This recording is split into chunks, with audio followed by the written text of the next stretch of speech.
Hello friends, welcome to Sai classes.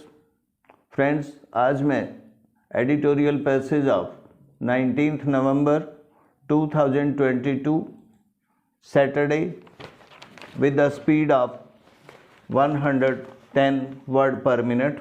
Let's start.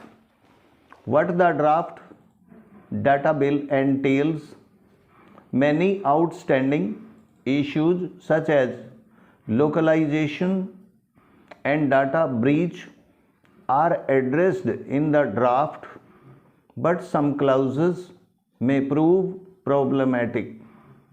The Union government on Friday proposed a new version of the data privacy law, which has been at least 4 years in the making. Uploaded for public consultations. The Digital Personal Data Protection Bill 2022 is expected to be introduced in the winter session of Parliament. The proposed legislation is a successor to the Personal Data Protection Bill of 2019, which ran into rough weather when it was introduced in Parliament and was sent to the Joint Parliamentary Committee before being scrapped earlier this year after members of Parliament suggested varying changes and approaches.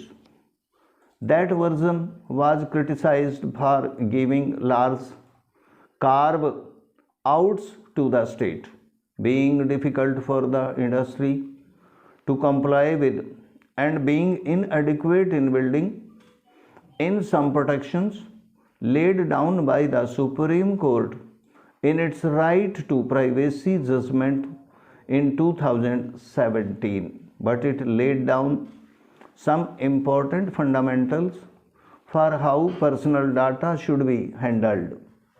The new draft also lays down some much needed fundamentals for how potential personal data should be handled. Such information can only be processed after specific, informed and unambiguous consent.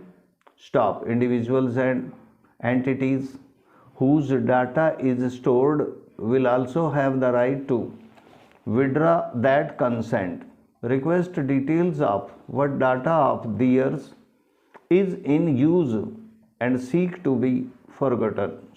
A crucial guardrail is in how the data of children will be processed. Their information can only be accessed after parents' approval, and in no circumstance can their data include identifiers or their behavior. If a company does not have reasonable standards to prevent data breaches, it could attract a fine of up to rupees 250 crores, the draft bill says. But in what will be a cause for relief for industry, there are fewer limits on how information can flow outside India's borders, an approach that will make it easy for Indian technology services exporters and those that use cloud service. Behind these provisions are core principles that govern personal data. They must be collected and processed lawfully, transparently, and for the purpose for which consent was sought. Only that which is needed must be collected, and data cannot be stored indefinitely, and the data collector will be accountable for any breaches.